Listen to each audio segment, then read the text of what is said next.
Welcome to Fresh Catholic, a podcast for those who are converting, reverting, or simply want a fresh perspective of the Catholic faith to help them to open their hearts and minds to become closer to the love and goodness of Christ. My daily prayer is that I will be a bright light to others, to be filled with the love and light of Christ, so that when people look at me, they see Him radiating out from me for His glory. Hello there. Thanks for tuning in today to Fresh Catholic Podcast.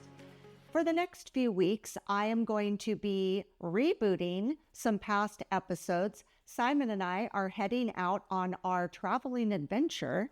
And so in the meantime, we wanted to represent some of our episodes that we think are very exceptional and people really enjoyed in the past. So if you've heard them before, have a listen again. If you haven't heard them yet, then have a listen, share with your friends, and see what you think. So in this reboot episode, I have Jose Pulido, who is a spokesperson for the Mary Foundation. He came and talked to us about his book, How to Evangelize Anyone. And first of all, Jose Pulido is a wonderful speaker. He's a public speaker, and you'll be able to tell that in this episode. But he just has a way about him that draws people to the Lord. And this is something that I think we can all do. We don't need to just rely on people higher up in the church. You know, we all have a way we can evangelize people without it being an aggressive, strange way to draw them to the Lord. So Jose Pulido is a perfect person to teach us how to evangelize anyone. And you know, our ultimate goal is that everybody should become Catholic. I'm kidding, not kidding. So have a listen and share with your friends, and I hope you enjoy this episode.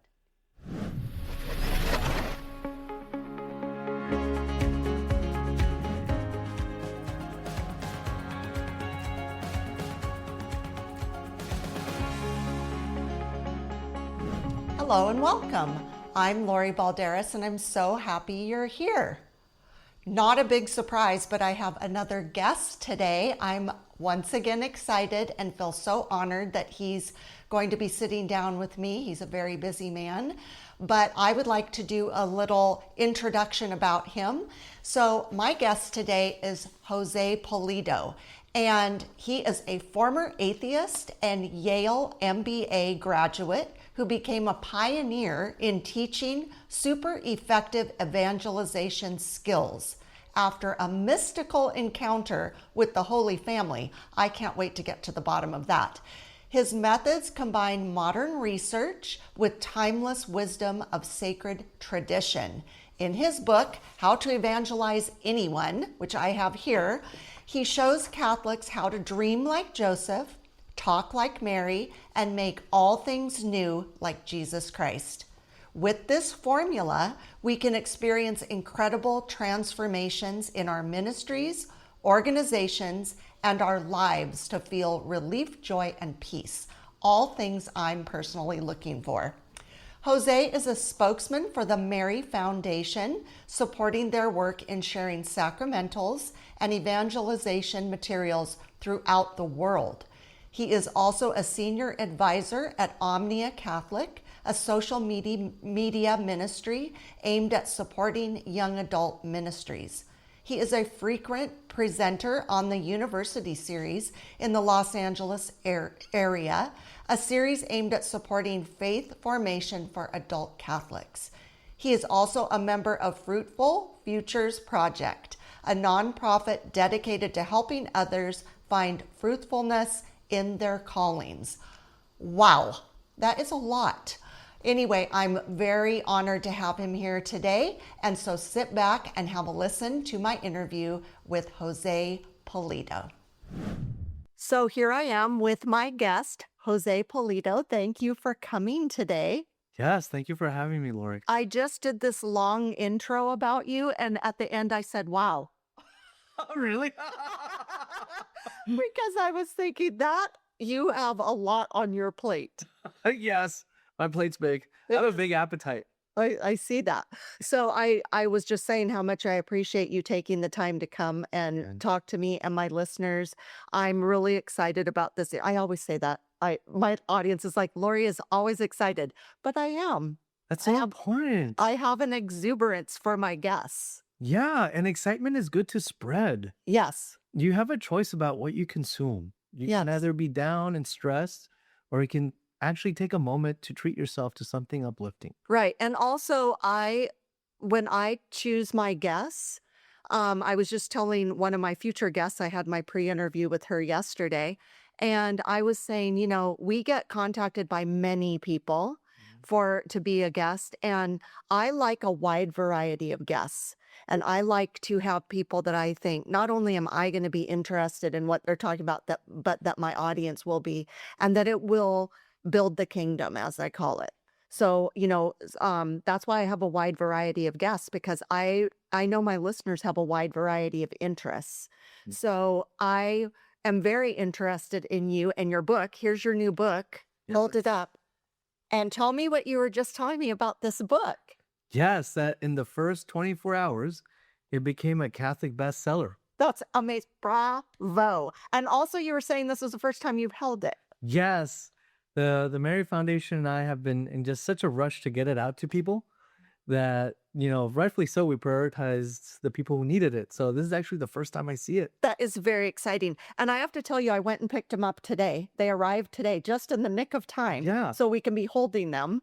But one thing I really like about this book is, first of all, it's nice and small. Yes. I like it. So it reminds me of when Bishop Barron gives out these books, like during Lent or Easter time. And these you can just put in your bag. You can Yes. carry them. They're very doable. I really like that about this book. So I was surprised when I got it and it was small. I thought, oh, I love these kind of books. Yes. And I'm so joyful that it is that way. It feels light because the idea is to help remove a burden regarding how we perceive sharing the faith. Right. To really remove that weight of angst, of pressure, of sort of like that, oh, are they gonna punch me in the face feeling Right. in 4th of July or Thanksgiving? Because what we really want, Right. right? Because what we really want is we want everyone in our church to dream like Joseph, talk like Mary, and make all things new like Jesus Christ. Right. And if we can dream, if we can talk, and if we can renew as the Holy Family does, then that will be beautiful and truthful evangelization. Right. I love that. So, first of all, I love evangelizing people. This is my way of evangelizing people is to have this podcast and to have my website, which we have some series on there for people to gravitate to, which we'll get to in a minute. But I just wanted to start by asking you, because I know, this is your book is How to Evangelize Anyone, which is a great title. But you took a turn and you were an atheist for a while. So tell me a little bit about your background. Like, were you raised Catholic and you turned away? And then it's in the intro I read, it said that the Holy Family inspired you to start this ministry. So tell me a little bit about your background and then how you got, what happened? Why did you, what with being an atheist? Tell me that story. We'll be right back. What does it mean to live a life of faith? What does it mean to live as a Catholic Christian? Hi, this is Bishop Kevin Sweeney, host of the podcast Beyond the Beacon. Join me as we unravel and discuss the mysteries of our faith, of the church, of living as Catholic Christians. Be inspired by engaging interviews with priests and seminarians, deacons, religious, women and men who live the life of faith day by day here in our Diocese of Patterson, in food pantries and classrooms and parishes and ministry. How is God working in their lives today? How is God working in our lives? Join me as I ask them and be part of the conversation on Beyond the Beacon. Listen and follow Beyond the Beacon wherever you get your podcasts or watch it on my YouTube channel. Please check the show notes for more details. Thank you and God bless you. Absolutely. In the very beginning, I was born into a culturally Catholic family. And then right around, the start of high school, I was confronted with the problem of pain. And I think many people sort of are confronted with the problem of pain at one point or another in the spiritual journey. And I just sort of I couldn't comprehend pain and a Catholic worldview Hmm. together. So then I embraced atheism, agnosticism. And while I was that, I just couldn't ignore the answer to certain questions. Like, could something come from nothing? And I think the answer to that is pretty plain, right? It's pretty understandable. So then through these sorts of questions and philosophy and logic, I made my way back to the church, kicking and screaming. I was not happy, but I was a logical Catholic.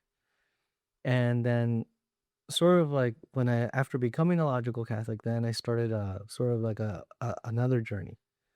And it was in 2011 at my alma mater, George Washington University. And it sort of just starts at the beginning of the year when Father Greg Schaefer in the Newman Center says something that probably many Catholics have heard many times. But it was the first time I heard a priest say it. And it was that the Eucharist is actually the body, soul, and divinity of our Lord Jesus Christ.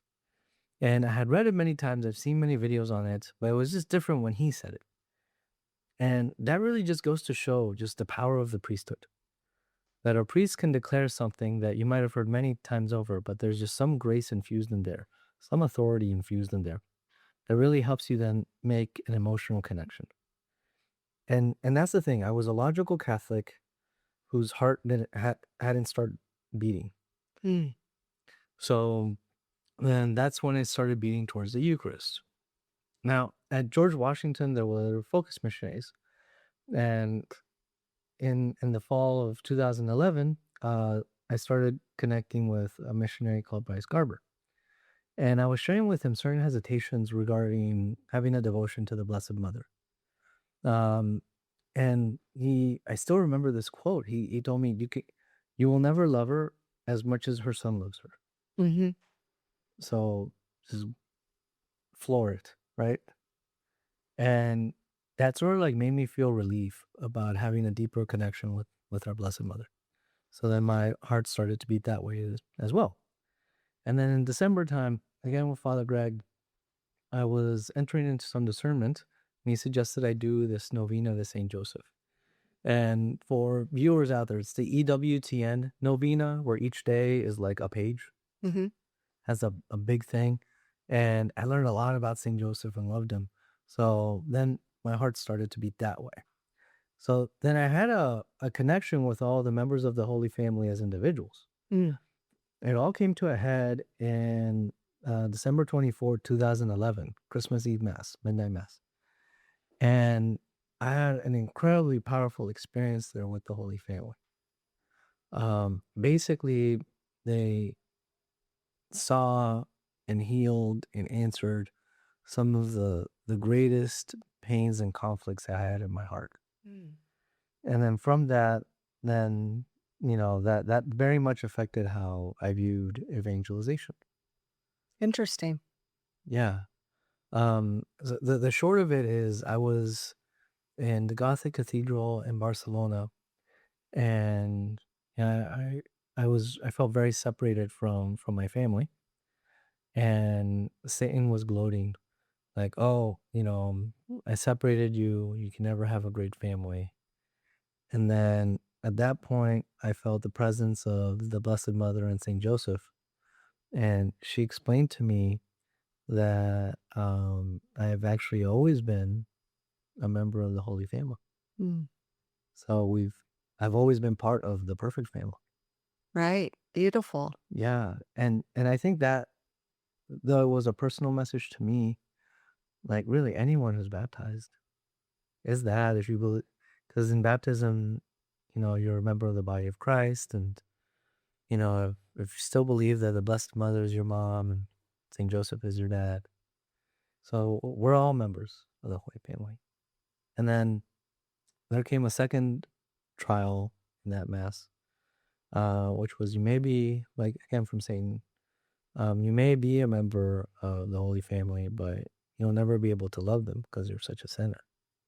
All these things you've done. Oh, so this was like what Satan was telling you in your ear.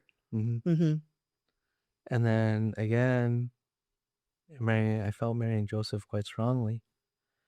And it was another joyful message. And it was that as a member of the Holy Family, I have a right, I have an inheritance of the graces of Mary and Joseph. And I think that's important for everyone to hear because a lot of the times people focus on the question of like, when you're at church, do you feel loved, right? Mm-hmm. And that's important. The other question, though, is also important, which is, do you feel that when you're at church that you can love others? Mm-hmm. It's important to be convinced that we can be loved and that we can love. So that was also very important to me. And then there was a third trial, and that was Satan saying, again, same mass. You may be in the Holy Family, you may be able to love with their help, but the church will never accept you. Mm-hmm. And that was like a soft spot because up to that point, I hadn't really found, except for the Newman Center, there wasn't really a church home for me. And this time, the message of the Blessed Mother and Saint Joseph was very short, but very impactful. And it was, just give the church a chance. And that's important because, again, if I can say that I'm a member of the Holy Family, I have to also, therefore, admit that my fellow Catholics in the pews are too, Mm-hmm.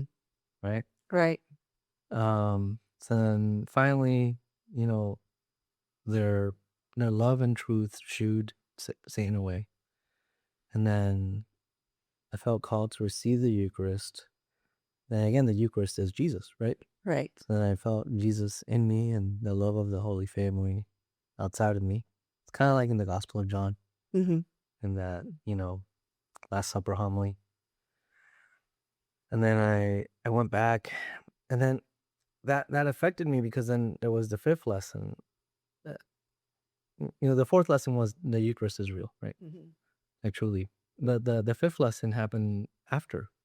And that was, I realized that if I'm to have a really good relationship with Saint Joseph, I have to be willing to see him in my dad. Mm-hmm. And if I'm to have a good relationship with my dad, I have to have a devotion to Saint Joseph. And the same goes for my mom and the Blessed Mother. And again, this is not to say like that that there aren't difficult situations out there, right? I think anybody that's been alive for more than 3 years knows that there are difficult situations. That is to say, though, that there is like a certain aspect of motherhood and fatherhood that is very important, right? And though biological parents can be earthen vessels, right, for sure, it's sort of like that idea of God saw inside of me someone who had many flaws as a member of the Holy Family. So I therefore need to see my parents that way, my brother and sister, everybody, right? And I find that to be a happier life. Now, how does that affect this book, right? And the idea is, when we're thinking about evangelization, I find that effective evangelization in difficult areas, right, is a lot less about attacking an idea or avoiding conflict, right? It's a lot less about that and more about just let's dream together. Mm-hmm. Like, let's discover each other. How can God clarify how we discover each other? How can we enjoy this discussion? Like, those are really powerful questions. Right. Yeah. So before we get too much into the book, I just have a question because I want to clarify something. So when you had that encounter on Christmas Eve of 2011, Yeah. so you were no longer an atheist. You'd gone through that moment of your life and then you were coming out the other end. Yeah. So how long were you identifying as an atheist? About 4 years or so. And that was at what age were you? Like 14 to 18. Yeah. Yeah. I personally feel there's no, this isn't like, anything set in stone, but just my own opinion is I feel like there's a moment of time where most Catholics drift off. Mhm. And I feel like it's from age 13 to 30, around in there. Yeah. And then a lot of them at their, whatever God's plan is for them, they come back. Yeah. And I'm finding that more and more. I'm very interested in that because I see a pattern of people. Now, I'm a convert. I became a Catholic when I was 49. So I wasn't raised Catholic. So I just think that everybody kind of goes through a questioning phase. And then I feel like God lets them kind of do, because we have free will, and he kind of sends the rope out. And then I think he decides when he's going to draw the person back in. So you went through that phase, and then, so you're telling me that because you really wrapped your mind around the fact that Jesus was in fact the that is him in the Eucharist, Yeah. that's what brought you back. And that was a big factor. Yeah, so that's how come you got away from being an atheist, was that's what drew you back, that fact. It was like the logic that I couldn't escape, Yeah. that the universe really is more easily understood as a creation Mm-hmm. and such. And then after that, it became more of like Catholicism is remarkably logical. Yes. Like there's a lot of proofs and syllogisms for various things regarding the faith. So I was like a logical Catholic. But it took a while for my heart to beat. Mm-hmm. And then it started to beat with the Eucharist and the Blessed Mother and Saint Joseph. And it started then to rest in the home of the Holy Family. Right. That's beautiful. So hold that thought. We're going to talk about the book, but we need to take a break. Yeah. Okay. So we'll come back after this break. Be right back. Have you ever wanted to witness the miraculous and walk where saints have walked? This is your chance. Join me, Lori Balderas, host of Fresh Catholic Podcast, and Father Matthew Miguel, as we walk with you through Italy's most sacred sites. From the Eucharistic miracles of Lanciano and Orvieto to the peace of Assisi, your heart will be transformed by these extraordinary moments of grace. You'll walk the hallowed streets of Rome, step into the history of the Vatican, and witness the places where faith has flourished for centuries. Each stop deepens your journey. Each miracle renews your soul. We invite you to join us on an unforgettable, life-changing experience. Join us and let your faith come alive in Italy. And we're back. Okay, so I read this book. I'm very proud of myself because I'm not really a reader, but I've been reading more and more. So my listeners know that. But I did read it. And so first of all, again, I'm very interested in evangelizing people. And so it's very easy to read, I want to tell you. And I really appreciate it. I was telling Simon about it when we were driving. I was saying, that you set the foundation for this book, and you say like why you're writing it and your formula. I feel like you have this formula. And then one of the things I like about it is it's kind of like a little workbook. It has places you can fill in, which I think is good because I'm a very visual person. And sometimes if you're just thinking about it, it's like you got to kind of write it down. So I like that that's how it's set up. And so I'm reading along and I'm going, okay, so he has a formula. Great. And he's got this way that you can really process how to do this formula, and you write out the things and you can really wrap your mind around it, and you're giving these scenarios. I really liked it. And then you get to the end and I was like, oh, this is the part I'm really interested in, because you're talking about actually talking to people and actually like different scenarios of the people who would be rejective, or how do you handle that? Yeah. So one of the things that really resonated with me is that because I wasn't raised Catholic, I was actually raised in no religion. Oh. And then I became a Christian in 1989. And it's because of a person I met, and he was very Jesus-like. I knew nothing about religion, nothing. Mhm. I knew there was a Jesus. I prayed, but I didn't know really what I was praying for or about. I would go, thank you, God, for this great day. That was my prayer growing up, So I didn't really know anything. And I met this gentleman, very Jesus-like, and I just wanted a piece of his action, I called it. Like, I liked what he was about. What was the most what came off as Jesus like? Was he He very was calm? very calm, very kind. I mean, I didn't even know what Jesus meant. I just meant like I met this gentleman and I was like, and I had made a statement to my ex-husband because I knew we were moving to a place that was very Christian. And I knew his parents were very Christian. I said, I will not become Christian. So don't bother me about it. Okay. I was very resistant. Yeah. And so then I met Chandler West, this gentleman, and I just was like so taken with him. He was very magnetic because he was calm. He wasn't trying to push anything on me. We were at a dinner and I just remember thinking, I just liked everything about him. He was very magnetic. So now that I know Jesus, I look back and go, oh, he's very Jesus-like. Ah. So I think like he drew me in and I became Christian and I fell head over heels in love with Jesus. Yeah. And I just loved him so much. But then I kind of, when I moved back to this area, I couldn't find a church that I liked. And so I made my own religion. And so I know that's not a good thing. But at the time I didn't know. At least you were engaging with Yeah. And it. so like Yeah. I was teaching my children what I thought. But then what happened when I got back here was then I was met with a lot of Christians and they were so pushy to me. They were very pushy to me. That made me reject them. That made me turn even more away from not Jesus, not being Christian, but just I rejected them because they were so in my face about it. And one of the things I appreciate about your book is you're coming in, which I believe most Catholics do. I'm not going to say all Catholics because I don't know all Catholics, Mhm.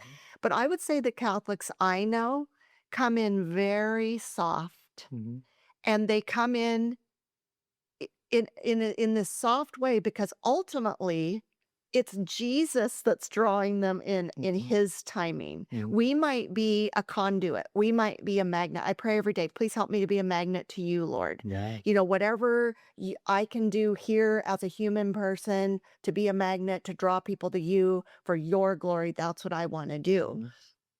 But I try to come in soft. I'm not going to beat people's head over it. I want to live my life in love with Jesus and in love with being Catholic. And if people want to talk to me about it or ask me about it, I will. I'll tell anybody about it. Yeah. But that's what I appreciated about this book is that I was kind of waiting for that. I was hoping somewhere in the book it would be like, these people that are resistant, like, how do you handle that? How do you approach that? Because I feel like that's what we as Catholics get challenged with a lot. Yeah.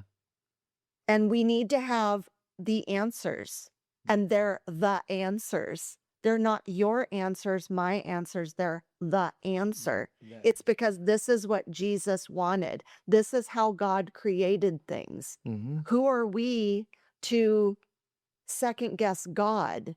Yeah. That's why I love people that are firm in their faith.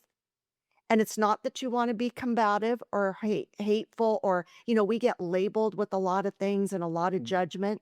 But ultimately, I'm not going to speak for you, but for me, if it's what God's plan was or it's what Jesus wants us to do, that's what I'm going to do. And if y'all are mad about it, maybe go read the Bible or maybe have an open mind and heart to it to see why it is the way it is. Yeah. Because it's perfect. It is. Because God is perfect. Yeah. We're not. Exactly. God is perfect. We're not. Yeah. Indeed. Let's put that on a t-shirt. God is That perfect. loves on the We are star. not. Yeah, exactly. And I think like especially when regarding, let's say, you're getting together with family and maybe the Catholic person is gonna go to daily mass, right? Someone says, "Why are you going to mass again? You're wasting your time. Coming in very hot," right? It's like, what is a good response, right? And it's like, what if and you responded with heart and value, right? Going to mass makes me feel peace, and I really value connection. Mm-hmm. And I mean, what are they going to say? Like, Are they going to be mad at you about that? Like, they could come back with you, but you've come in with this loving, kind yeah, response. So what are they going to do? Like, it exactly. diffuses it, I would imagine. Correct. It diffuses it. And in most cases, it almost certainly totally diffuses it Right. because we're totally changing the perspective. And we're also saying, though, my going to mass may have triggered you to feel really negative in some way, I love you.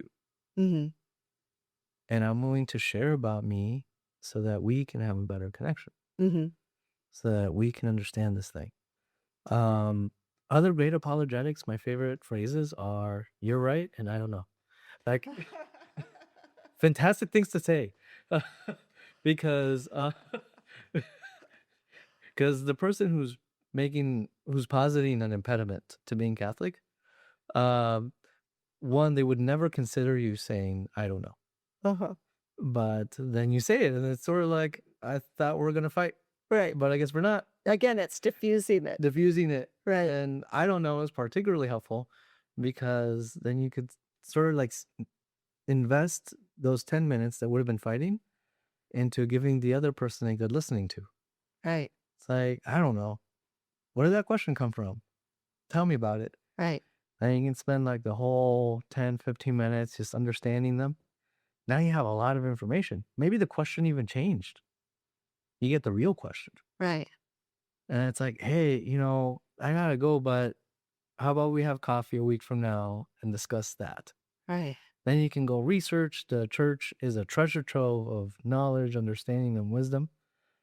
So now you're ready. But again, the most important phrase is, I don't know. Yeah. Because I don't know leads to coffee. Right. You're right is also very powerful. Like, so much of this is remembering that you actually love that person. Right. Yeah, like my favorite, one of the favorite things I put here is a quote from the Roman Catechism. Love that thing.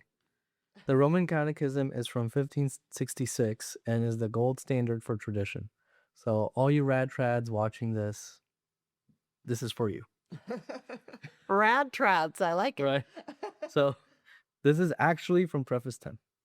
The whole concern of doctrine and its teaching must be directed to the love that never ends. Whether something is proposed for belief, for hope, or for action, the love of our Lord must always be made accessible, so that anyone can see that all the works of perfect Christian virtue spring from love and have no other objective than to arrive at love. Beautiful.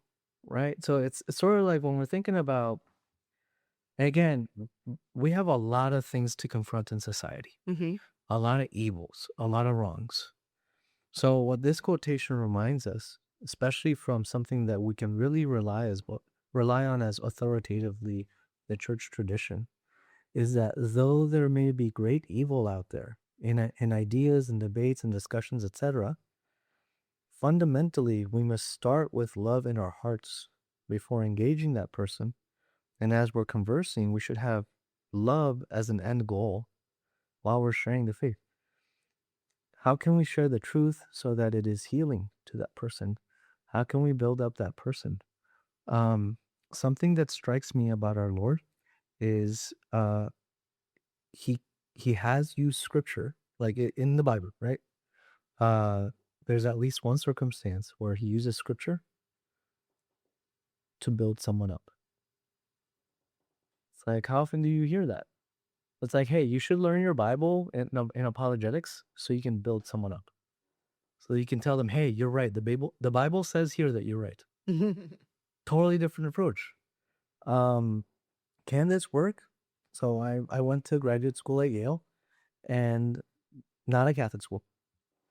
And I brought about 10% of the Yale MBA class to a 6-hour Easter party. Mm. And 6-hour Easter party. yeah, Father Joachim from the Dominicans was there in a full habit.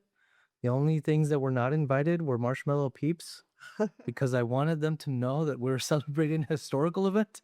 Well, besides, who cultural? really likes marshmallow peeps? I don't care for them, but go ahead. Yeah, exactly. Yeah, and RFK's HHS. These marshmallow peeps actually are not even the same now.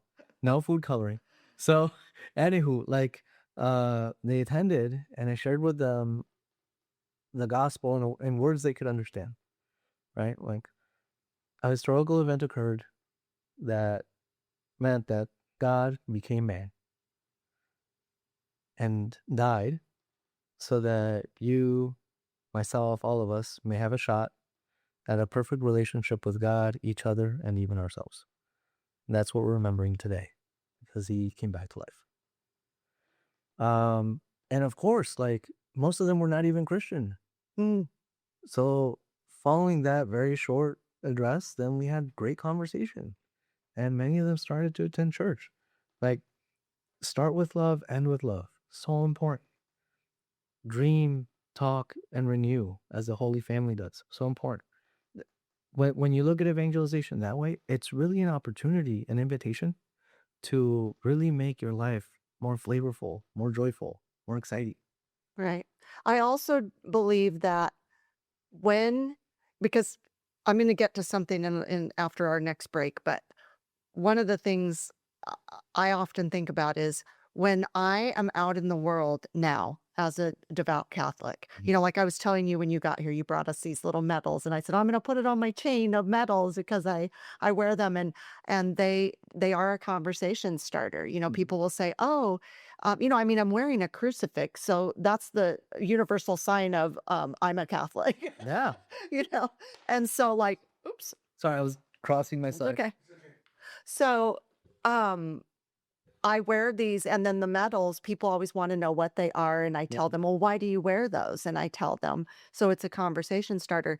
But I mean, there are people that's a very, interesting way to evangelize because you're just giving some facts and some knowledge about like what I'm doing personally. Yeah. But I also think there's people where you have opportunities. Like we had a client one time, and where this statement I'm sure you've heard. I used to be Catholic. Okay. And I'll say, oh gosh, what happened? That's how I approach it. And they go, oh, well, I just don't go anymore because, and they have like a list of reasons. And, there's the sex scandals, or they didn't like the homily, or they didn't like the church, or they didn't like the choir, or whatever. And I go, oh, gee, that's too bad because I love being Catholic. I can't imagine not being Catholic, and they go, oh. So this gentleman, I said, gosh, when was the last time you came to Mass? And he goes, oh, I don't know. It's been like 20 years. And I said, well, I'm personally inviting you to our church because I'd love for you to give it another try. Will you please give it a try and come to my Mass? And I stand at the door and I welcome you. Would you come? Well, he kind of grumble. And he ended up coming. He came. He Yeah. And then not only did he come, but he came a couple weeks later and brought his mother. Oh, hot dog, twofer. That's good. know. That's really good, Lori. I know. So I just invited him to come and said, could you give it another try? Yeah. And also to acknowledge people when they have a bad experience or when they have something, to not make light of it. Like in his case where I was like, oh gosh, like what happened? But I was curious, and I think he did probably have some things that really upset him about the church. But what we have to remember is we can't be mad at God and the church. There's the humans in the church that probably mucked it up for you, so let's give it another try, or let's give it another chance, and not, throw everything out because of what one person did or a group of people did, because they are human, and humans are sinners and make big mistakes. So I think there's those kinds of people to evangelize, and it's like kind of, I don't want to say it's easy. It's just kind of like living your life. They're observing you. They're saying, oh gosh, she seems very happy and she seems very content in her religion. And man, she goes to Mass every day. She must really love it. And, it's true. This is my life. It's a lifestyle now. It's not I don't turn it off and on. It's all day, every day, and I love it. And I can't imagine ever eliminating the Lord from my life, and he drew me in exactly when he knew I needed it the most. And so I think there's that way to evangelize. But what I want to talk about next is, first of all, I love what you're saying about starting with love and ending with love, because that's what Jesus is all about. And like, I always think, like, how would he handle this situation? What would he say? And I often say on my podcast that Jesus was a beautiful being, but he also was firm, Yeah. and he also didn't mess around. Correct. And contrary to what a lot of people who don't know Jesus very well think, is that he loved all sinners and was fine with everybody. And that's not true. Correct. He loves all of us. He doesn't love our sin. Correct. He loves us so much that he can't bear when we are going off the rails, or when we're allowing Satan to get in our head. Again, we have free will. Sometimes he allows things to happen so that we will learn a lesson, or we'll get closer to him, or we'll rely on him. I mean, to me, that's the ultimate reason of why we go through our trials, Yeah. is so that we rely solely on him and look to God and not other humans, for our necessities. It's him. It's all about him. So I just think there's certain people that we're able to talk to and like kind of like make an impression on, but then there's the ones that are really far the other direction, Yeah. and really challenging, or that are really, hostile and aggressive to Catholics and violent even. Yeah. And so I want to talk about that when we come back. Absolutely. Okay. That's a lot. I know. Very important. I think people are at the edge of their seat. I know. I am too. Okay. So we'll be right back. Let me tell you about all things Fresh Catholic. So buckle up. We have a podcast with weekly topic episodes and Fresh Catholic Daily, the daily Mass readings, on all platforms and YouTube. Like, share, subscribe, rate, and review. That would really help. Our website, freshcatholic.com, has an online store with merchandise and coffee, a blog, comics, info about our pilgrimage to Italy in September of this Jubilee year, and Fresh Catholic courses with educator Charles Merritt, including the Hail Mary, the Our Father, Sin, Sacraments and Grace, Advent, Angels, and Virtues. We're on Instagram and Facebook at Fresh Catholic with short videos every day. Email me at lori@freshcatholic.com. I'd love to hear from you. And please consider becoming a Patreon or sponsor to help support our mission of drawing people to the faith or back to the faith. Phew! Spread the word and join the fun. Thanks so much. Bye. And we're back. So, yes, the audience is on the edge of their seat. No, the reason I'm bringing this up particularly is not, I don't want to say, because I was saying that sometimes people are violent. Obviously, we have martyrs. Yeah. Obviously, people throughout history, including our beautiful Jesus, have been just tortured and everything. And it's just, Simon bought me a book for Christmas. It's a saint a day. It's beautiful. It's very thick. And he said to me, do you know all the saints so far? I said, no, I guess but the thing that is the thread is that they had such a devotion to our Lord, and they were fiercely devoted to him, and they just weren't going to fall for anything. And so much so that they dreadfully and horrifically would lose their lives, or some of them would go through horrible things, Yeah. But that's just, that's the reality. But Catholics, I feel, are so targeted, and it's fascinating to me. It's almost like people who target Catholics. It's fine if you're targeting a Catholic. You can't target anybody else. But those Catholics, they're open season. Yeah. And it's very odd to me, because again, like, I became Catholic. I love it so much. I don't know why people don't like it. I don't understand it. I can't wrap my mind around it. It's like, it makes me tilt my head every time. It makes me cry. I cry a lot about it, Yeah. because I just I wish people would stop and listen and almost be put in a very beautiful little chapel, Yeah. and like just hear the truth of the Catholic faith because it is so beautiful. But then you get these people. I'm saying this because there's two people particularly in our family Yeah.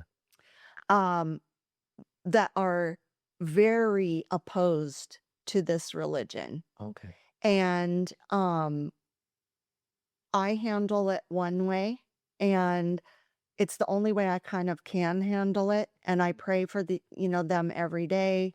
One is not Catholic and one is. Mhm. And so it's very stressful to me and it's very troubling to me. And it's like I would love nothing more than for them to I feel like they have this angry armor on, like with spikes sticking out, and they want nothing to do with any of it.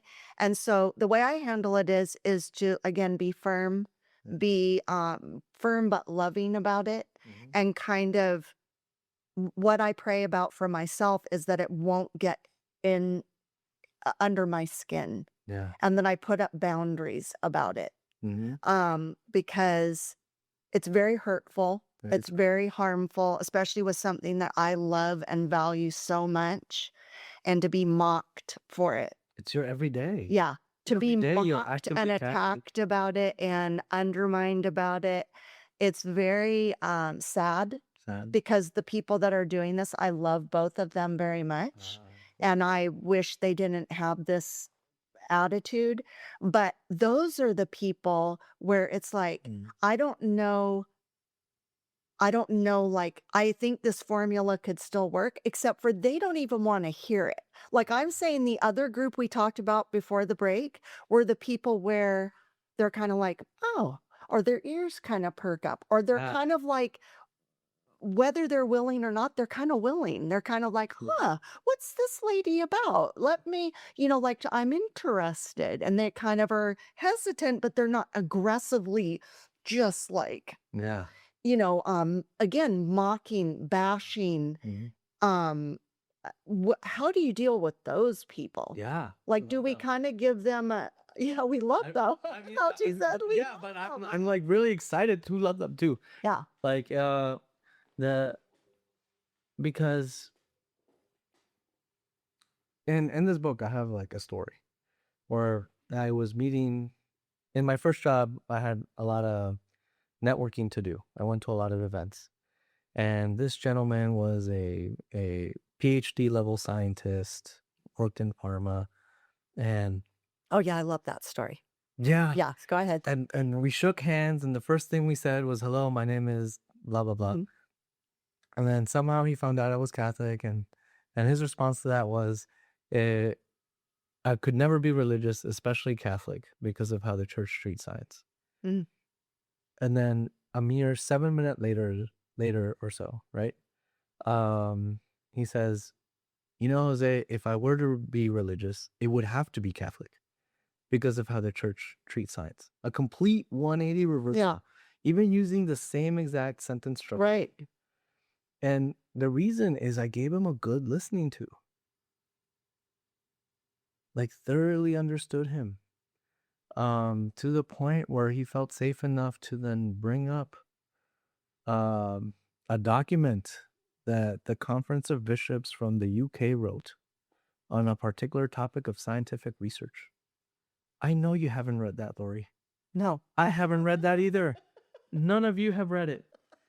This person read it, and he brought it up in a conversation that started off with him saying why he could never be Catholic.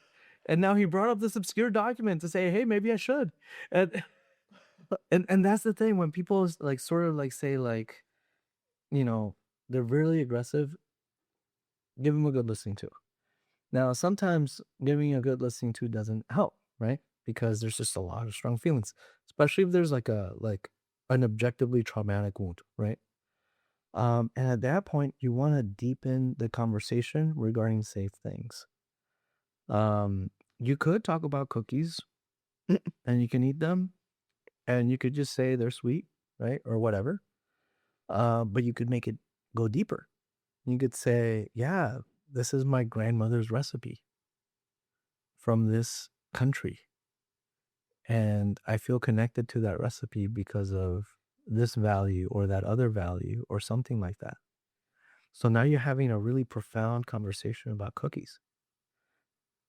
So now you're talking about emotions and values and reasoning regarding something. That makes it a lot easier to then talk about other things. Maybe a book, maybe even politics. And then no matter how big the wall's up, if you have proven that you are an excellent person to have masterful conversation with regarding cookies, history, politics, whatever, where we can get to know your personality and your values, and you can draw that out in others as well, then eventually they're the ones who are going to bring up religion. And how wonderful, because they're probably going to bring it up in the best way possible. And I know a lot of you are going to say, no, Jose, that's not the best way. Like, the best way possible is they just start sort of like venting. Mm. That's awesome. And here's why. No, I agree with that. I'm a big venter. I believe in venting. I think that the two people I'm talking about, they don't like I said, they just don't want to have anything to do with it. And so there's no conversation. Exactly. And so that's where I've put like the boundary of like when there's the mocking or the aggression or the, just kind of making fun of it and just downplaying it or whatever. I've just said, I've been firm with like, please don't say that, or this is, would you like to know about why we're doing this or why that is? That's great. Yeah. And then they don't. They don't want it on these two people. But I think that's how I've approached it, because it's, a lot of it, I agree, where there's people that struggle. They have a history, they have a wound, they have a hurt.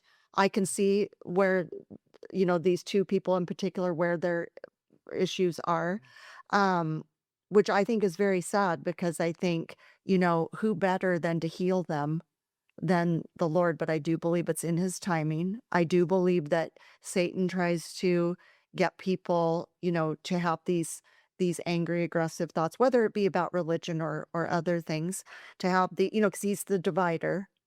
The Lord is the uniter. Yeah. And like I pray every day and I say, Lord, please unite where Satan is dividing, Exactly. Yeah. So I think I love what you're saying about, again, like kind of having an answer. I think being firm, not, and when I say firm, I don't mean like beating him over the head. It's more like, no, I'm, you're stepping over a line, and that's hurting me, and I love this, and I would like to talk to you about it. Let's, like you're saying, like, let's have a conversation. If it's not now, maybe later. I'd love to help you find some answers to these questions that you have, or these issues where, you've been hurt. Like, tell me about that, because I do think that is a really good way, because they might be holding on to something that I don't want to say is easily fixed, certainly not, but something that could be talked through that they're holding on to. And again, coming at it with love.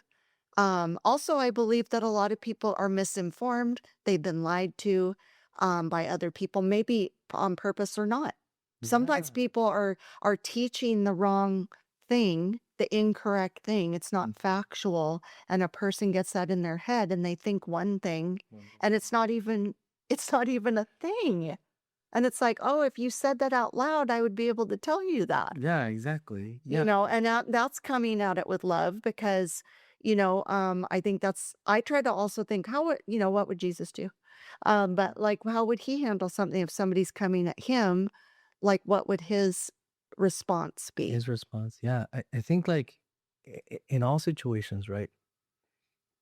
So one thing that we're looking for is for people to know your emotions and your values. So even in a situation where someone's like very sarcastic or sort of like maybe belligerent, whatever, right? If they know how you feel about something or what values you have regarding other things, then they are far more likely to want to have that religious conversation. Because we need to prove ourselves in a sense. Mm-hmm. Yeah, I feel sad for people who, have these walls up. And again, it's kind of up to the Lord. I was just told a story today by our youth minister, and they just went to the Congress, and she was telling a story about a boy who was very resistant. He's been really resistant to going to all the events they do in the catechism, and he ended up going. And long story short, his favorite part was adoration. Yeah. And he had How was asked, that? he said, well, he kind of very begrudgingly went up to her at one point and said, well, that retreat that you had a month ago, did they have adoration at the retreat? And she goes, yeah, we had a really good adoration. He goes, oh, well, that was my favorite part of this. So I've Now we have an found, adorer. yes, I thought that was beautiful. It is. And I have True. been told by many, many people that when teenagers in particular go to these retreats or go to adoration or the Blessed Sacrament is presented to them, it's life-changing to them. It is. I think that's miraculous. Yeah, indeed. It's the Lord himself Right. But I providing mean, the you would encounter. think they would Yeah. have that wall up, but it's him. It's him doing it. Yeah. We're not doing it. He's drawing them in. Mm. And I think that is just amazing It is. and miraculous. It is. Like a lot of when it comes to like adoration or rosary or scripture reading, all those things are wonderful for an infinite number of reasons. And I sincerely hope that, audience, when you pick up this book, that you'll look through it sort of to learn ways to invite people to adoration. And the best way is sort of like how that boy shared what he felt, Right. what his preference was, that we can do the same regarding our own experience of the faith. Right. I frequently coach people whose adult children have left the faith, Mm-hmm. or even adult grandchildren have left the faith. Mm-hmm. And almost always it's because the children, now adults, right, didn't learn key things from their parents. And the key things were essentially, how do my parents feel emotionally when they're doing something Catholic? Like, what emotion are you feeling when you're going through the rosary? And what values? Like, what values resonate in, let's say, my dad when he's leading us to go to Sunday Mass? If they can't write down on paper the emotions, like accurately, and the values, then they didn't actually learn why you were Catholic. Mm. And this book helps you share that. Now, of course, this is great news and also hard news. It's good news because it's like, wow, it turns out that you are someone with a lot of dignity. You're a treasure. And what's in here and here is an enormous piece of the puzzle, right? Very important. The difficult news is that also means you have to have a certain amount of self-love. Because if you have a negative way of viewing yourself, and now your task is, I need to share how I feel about the rosary and why I value it, there's a contradiction there. That's like, please take this book as an opportunity to dig deep inside, to find the treasures that will help the people you love discover the beauty in the faith. And then really value yourself, value that person through the filter that is God. That's what we need to do. Right. And I also agree with, well, there's a couple things. So I'm also under the impression, and I think this is very true, that there's so many people that were raised in the faith that don't know why they're doing what they're doing because their parents didn't explain it to them. They just, you're going to do it. This is what we do. And that's that. That's one reason I started this ministry, and we have our series on my website, because we want to explain things to people and break them down better, because the more you know, then you can teach it to your children and not always rely on other people to teach them. Like you're saying, in the home, the Holy Family is a great guide for a family, Joseph, Mary, Jesus, and how can we incorporate their model into our family, but knowing why we're doing what we're doing, teaching our children why, like explaining, say, this is why we're doing this. This is what's this for. Because everything in the church, there's a reason. Yeah. Everything. That's one thing I love about the Catholic faith. There is a reason. And it's come from a reason. It's like everything, it goes back to something. It's not like, well, this guy just decided to do this and that's why we do it, or that painting over there is just because we don't know why it's just over there. Everything has a reason. And the other thing, which I really appreciated that you just said, is as parents and grandparents, we need to say how we feel about things because they should know. Exactly. Like we should be able to say, like, I don't know if you're a parent, but when you're a parent and your child, is upset or there's something like, right now, my daughter is having a struggle, and Simon and I were discussing it last night, and I said, I can just get a sense. I know when things aren't okay. I can just get a sense of her, and because I'm her mother, Yeah. and I know, and we have to be able to know why our spouse or our children or the people around us, like, what are they feeling? How are they feeling? We should be able to do that without like spilling our guts to everybody. It's good, especially for our close family, that people know, oh, well, mom's excited to go to mass every day. This is her thing. She's Yeah. excited. I mean, you know, they should have a sense of that. They should have a sense of Yeah, that. and I think that's really good. And yeah, so I think that's one way that we can teach our children to be more into the faith. Um, I do think people veer off for whatever reason. I think there's a lot of reasons. Mhm. But then it's the Lord, that draws them back. And then hopefully when they come back, they're even more intense in their faith. Absolutely. And then it's Yeah. a magnet to other people. Correct. And I love how you said people should know how we feel without us spilling our guts, like drinking water, right? So I take a sip, I feel refreshed. I didn't go into like a paragraph regarding how I was thirsty and stuff like that. Just said I'm refreshed. I feel Yeah. refreshed. Right. Um, when I receive the Eucharist, I feel joy. Right.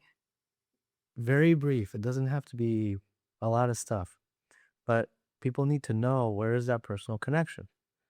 And then the other side of the coin is values. Like, what is the objective reality we're upholding? It's like, I received the Eucharist because I value justice. And again, if it's not to say that you couldn't bring up the catechism and go through all the logical points. Right. The facts. The facts. Mhm. What I am trying to say is say all that after that kickoff sentence. Right. I love adoration because I value justice. Right. Now you got people's attention. People can understand you because they know what justice means, or at least they have an idea. Then go into the truth. Then go into the bullet points. It's like, wow, this person, Lori, this person, Jose, has an actual personal connection, whether through values or emotion, to this very real rosary. Right. Once people see that, they can hear you talk about it for like 2-3 hours.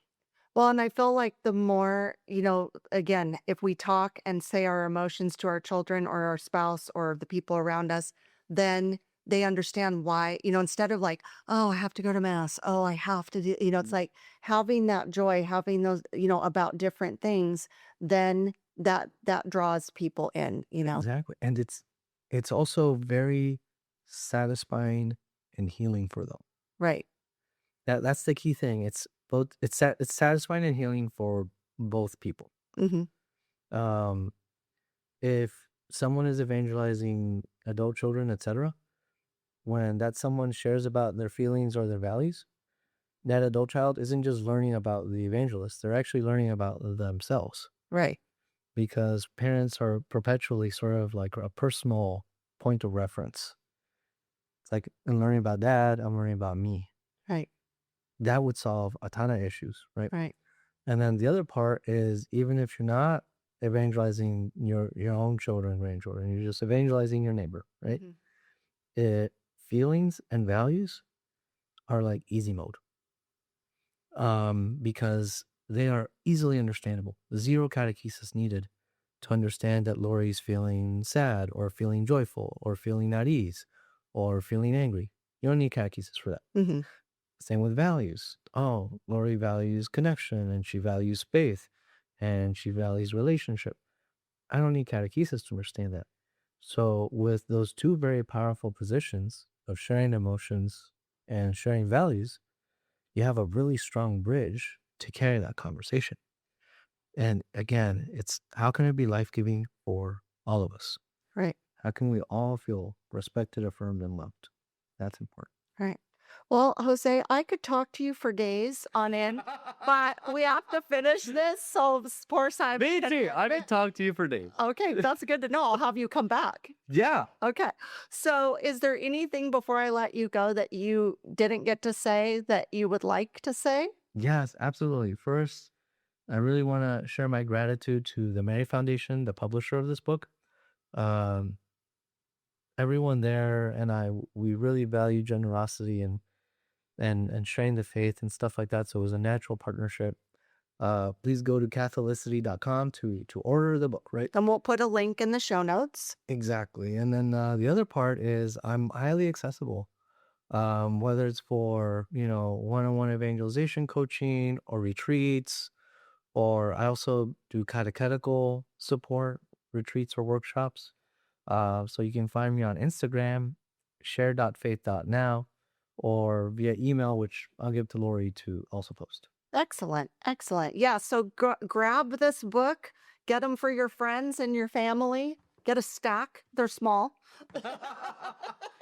They are designed to be given away. I know. I love that. I know they are. So anyway, thank you so much for coming. This has been a pleasure. And I really know you're a busy guy, so I feel very honored that you took time to come to Fresh Catholic. Oh, for sure. And I feel honored as well. Like, this is such a great connection we established. Good. You're welcome. Thanks for coming today. All right, everybody. Thanks for coming. Thank you. Love you. Bye. Thank you for joining me today. Now go out and be a bright light in someone's life. And remember, be focused, be faithful, and be fresh.